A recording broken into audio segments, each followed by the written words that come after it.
Неполни 2 дена по даденото ветување од премиерот Груевски саниран патот во Прилепско Долнени. При посетата на општината, Груевски најави дека ќе го ангажира министерот за транспорт и врски Владо Мисајловски да го реши проблемот со делницата полна со дупки. Доаѓајќи наваму пред овој пат кој што е целосно обновен, видов еден дел од пат кој што има се уште има многу дупки.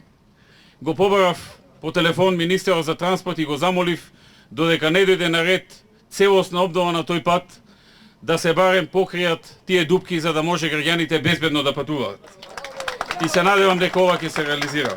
За оној дел кој што не е офатен, зборувам, пред да почне патот кој што е обновен. Еден ден подоцна екипите започнаа да работат на санација. Подводневните теренски активности, патот е веќе саниран. Граѓаните на Прилепско Долнени задоволни од реконструкцијата, но и од финализацијата на изградбата на новиот пат помеѓу селата Дупјани и Мраморани, кој вредеше 22 милиони денари. Велат, новата патна инфраструктура значително ќе им го подобри животот. Патот се санира, имаме модерни коли, а да се возиме преку дупки, да кршиме тоа веќе забораено ни стана.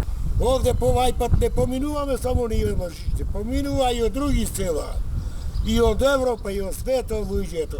Владата во последните 2 недели е интензивно на терен каде ги пронаоѓа и решава секојдневните проблеми на граѓаните.